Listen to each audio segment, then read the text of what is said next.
Naiji, Lyra asks, what about the situation when a close relationship with somebody who embodies the configuration of your other goes catastrophically wrong? That's a toughie, Lyra. That will definitely clobber you big time. To get in it properly, I like to actually go like the big picture and kind of how this means for what you should do as a hero.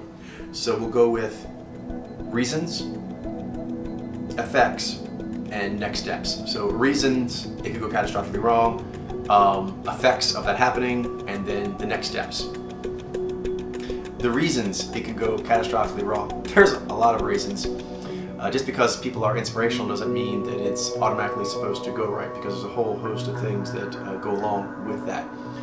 We'll start with, in the earlier episodes of this little series we're doing here, there was the Mazout misreading. If you don't know your powers, and or the Nijai doesn't know their powers, then people won't be doing the right steps. So even though they have the right powers, they're not in the same storyline. So if they don't realize they're in a similar storyline, they might just bypass each other, or if they do come in contact, their Mazouts will be talking to each other.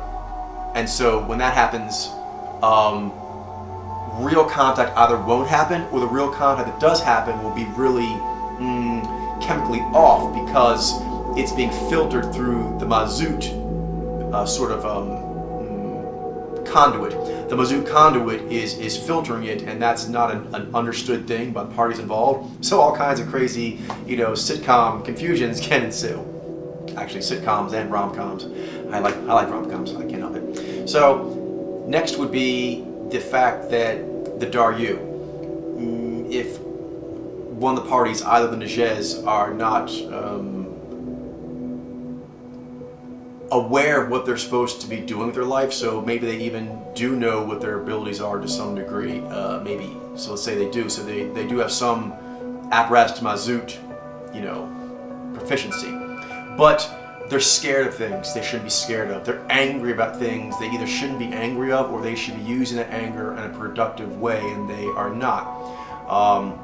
Or they are confused what they do with their powers. So that, or they perhaps are not confused, they did things, they just have not exerted the willpower, the resolution to do what they need to do to get past, to rise above their Daryu. If any of these things don't happen, then when the two Nijez meet, more than likely their Daryu spooky things are going to poke each other, and that will have catastrophic results accordingly. Because being the inspirational match, they have the ability to kind of have like a lock and key relationship on all four channels. So what goes on with each other will have a dramatic effect on the other, positive or negative. It's sort of like a phone signal into your deepest channel. So even if the signals coming in are not good, they still go right in, because it is that kind of signal. That kind of signal just goes right through. So if the parties involved don't know what's going on and they're not doing the right things, there can be a lot of damage and confusion and catastrophe. Then, leaving apart the Mazout and Daryu aspects which were affected, there is just then the other relationship. So Naiji and Nijai, the fact that they're very sensitive souls. Don't let the Naiji who think they're Naiji know that, but both Nijez, including the Naiji, very, very sensitive souls. So they tend to be, they read into things, they are wounded easily, and when they're wounded, they have dramatic thoughts and action. So they read into things a lot with people in relationships. They are easily hurt, their feelings easily hurt, and they have dramatic reactions to having their feelings hurt. So that means that even if there was more of an understanding or trying to, there would need to be a skillful playing of the steps, because even if the Naiji and Nijai were trying to dance together in a relationship, if they didn't know what they were doing, there's going to be stepping on the feet, and Nijez tend to actually get bruised rather easily that way. In the case of Naiji being direct, it's why they're so badass, going a lot of times they think they're Naiji or whatnot, it's because they really don't like being bruised. they really don't like it. They're extremely sensitive people. Naiji are very, very sensitive, so that can hurt. Sometimes Naiji just think like, I'm not supposed to hurt like this, and the kind of hurt that a Nijai can do to them, it just seems like you shouldn't be doing that. Like, that's just like unsafe for my soul. Vice versa, you may find the Nijai is bringing behavior out of you that seems foreign to you, and that you maybe are not proud of. You're not in control of yourself. So this all comes from sort of passions being inspired on those 4 different channels, but not knowing how to dance right, and then that combined with the fact that Nejez are so sensitive, particularly about relationships and feelings and whatnot. Then also, even if that was going correctly, there's more going on here, is the world at large. The Nejez storyline, although it is seen as very cool in movies and so forth, and books and whatnot, it's a very recurrent storyline. But in actuality, as far as like day-to-day living, getting a job, things of that nature, you get dinged for a lot of that stuff. So sometimes the stressors of the world will cause that to happen. Now, when those stressors come in, it's often that the patient will have multiple symptoms, such as their mazu will be off, they'll be misread, their daryu will be off on their case, and they'll have issues there. But there is just the fact of stress. The world keeps asking up money, money, money, money. That can be very taxing on the psyche for both the Nejez. If that's going on, that stress the world's causing can then go into their relationship and cause that to spiral out. They, of course, can be resistant to this if they actually are both heroic, they both know what they're doing, and both decide to flex back. But they will have to exert their storyline bubble strength against the world, kind of hassling them a lot. And when people get hassled, sometimes they lash out at their loved ones when they shouldn't, but they do. Sometimes humans do that. So that can be another thing that can cause things to go wrong. There's also the Fumasta.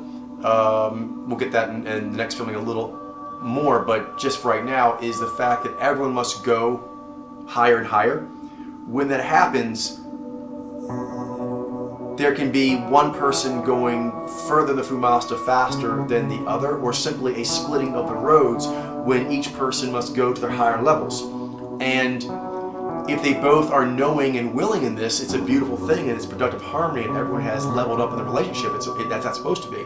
But if not, there can be resentment with one person moving in the direction they need to. And so maybe they're dancing okay before, now the dance turns ugly because one person feels abandoned, when actually it's just their partner elevating, and they should be elevating too. And both people should be able to elevate each other together, but that doesn't mean people are supposed to be together forever, or in maybe a specific form, like, you know, as a couple or something.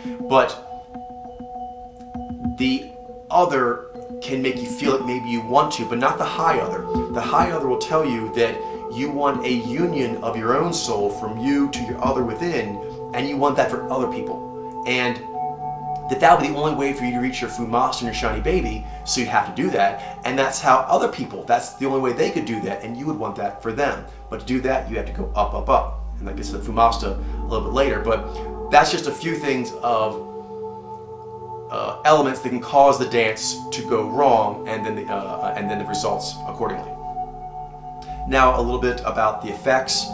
Well, I'm sure if you're feeling that at all, you know a lot of the effects, but some different ones are obviously depression, just floors you. You feel like you have no will to live. Your confidence gets clipped a lot, because you were meant to soar with your other, and so it's kind of like, you know, whatever, maybe a career thing or some apex event that you really like, oh, I would love to play in Wrigley Field, or I don't know what it is, but just something for you in Carnegie Hall, I don't know. And you almost get there, but then something happens. Like you get cut from the band. The blow to your soul is so intense, there can be just like, I don't want that anymore. I don't want to want anything anymore. It's very dangerous, and you have to work yourself past that. But when something that should be so awesome doesn't pan out, there's it's bad to dream, it's bad to want, it's bad to buy in so much. And it's not, it just, you needed to play better. Things could have been better. Maybe it wasn't just playing. Sometimes life is rough, it throws you curveballs. But that's just the way it goes, but that doesn't mean you aren't supposed to, you know, still go forward. but that can be a big effect. Depression and or loss of confidence. Another effect is perhaps confusion. This can lead a lot of Ni Alpha, for example, to hooking up with other Ni Alpha, is they spiral out with a Ni Alpha, an inspirational relationship, and it just drives them so crazy. They do things, they say things, things are done to them, they feel such feelings, they energies that are so intense that it feels like it's going to burst out and jump out of their skin, and then no energy, they can't get out of bed, they have no will to live. And they're like, you know what? That can't possibly be the right direction. So that's understandable, it's not the truth, but it's understandable that can confuse. So there can be depression, loss of confidence, but also, yes, depression, loss of confidence, and confusion. That maybe I'm not supposed to be with an objective perceiver Ni Alpha. You know what I mean? Maybe I'm supposed to be more with someone like me. So these are things that must be avoided. You know, kind of like, you know, you fall off of a horse. You're doing horse stuff, and you're like, maybe I don't really like horses. You do like horses. You like horses. You love horses, and you're good at. Maybe I'm just not cut off of horse riding. Yes, you are. You just fell off. So you have to kind of just push past those feelings. The best way to do that is through your other in your psyche, because it's the purest, and the world really doesn't get to say whether or not you can do that. And the other in your psyche is perfectly matched to be with you and to train you to be a hero, to take you to your Fumasta.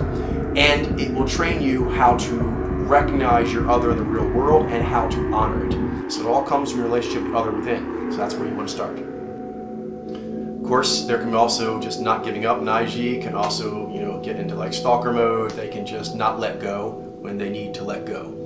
That's something else that can happen as an effect. And that's not going to help the Naiji get where they need to be, and it's not as far as their own journey. And if their journey was to ever link up with that Nijai, they're not where they need to be. That's what needs to be focused on. So that would be depression, lack of confidence, confusion, and continued projection. So those are some of the major effects. There are other ones, but those are the ones to watch out for and know, oh, that's happening, and just deal with it. Because knowing helps a lot. Kind of like when you have different fear things happen to you, it throws off your mojo reading, you're like, oh, that's fear. So it helps sometimes to realize that's what's happening, and so when it happens, my apparatus gets thrown in this way. So after catastrophe, you'll be thrown in those ways. You have to actually keep yourself on the right path and keep walking. So what is the right path? You need to heal yourself by going to your high other, to deal with that failure, with that sense of pain, of a story gone wrong. You need to make it to where you go right with it. The thing is, you can't make that happen in the world necessarily with that particular person, but you can make your relationship with your other supreme, to be impeccable with your code of conduct. And you can use the fact that you at one point did not perform well as a way to rise up to your best self when dealing with your other within. You then want to get to where the work you do, the way you present yourself, what you do with your life is something that your other within will be proud of, and any Nijai who was heroic would see you as a Naiji hero. When you do that, that is the Nai big picture way of healing a past failure and putting yourself in the correct place to be reborn. Because if you focus on your pathetic state or on that creature that there was a catastrophe with, you'll never get to where you need to go, which is a Naiji who has the appreciation, love, and validation of the other within, and is a gift to the Nijai of the world. If you can do that, then it is a proper penance for having done wrong to your other before. That's all you can do is go forward, and in the most noble, highest way, within yourself and all others, without necessarily romantic attachment.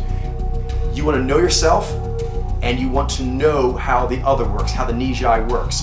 And by knowing yourself, and by knowing the Nijai, you honor. And by being honorable in that way, in that large conceptual way, it will play out in any individual encounters you have. But If you try to over-focus on individual encounters, either not letting go as far as pain or just not letting go like this, you're never going to go where you need to go. You have to let go so you can climb higher. You are in luck with Pod Lair because we're going to teach you all about being an IG, teach you Emoji, which will give you awesome heroic weapon out there to make you special, unique, necessary, needed. And Niji look for that. They look for Niji who have tools, who are engaged in heroic adventures. That's what they look for. And so that's what you want to be without. Don't worry about how they see you. Just worry about being the hero. If you do that right, you're good to go. As a part of that, you're going to learn yourself, get your Emoji reading down, and then you're going to free up a bunch of Niji. After we free up a bunch of Niji, actually part of typology down, the Niji is one of the ones that's planned right after that. So we're going to save the Niji, and then we're going to save the Niji. Those are excellent ways to get past the failure of not knowing yourself correctly in the past enough, or having mastered yourself enough. Knowing yourself now through Pod Lair and mastering yourself, that will be correct. And then perhaps you didn't do the right thing, or it wasn't done correctly between you and the Niji other. Now, you can fine-tune your conduct to be the kind of Niji, the Niji that runs into you. They are so grateful. They're so grateful that out of this whole world, they ran to a Niji hero. That's what they wanted, or anything else, and you were that person.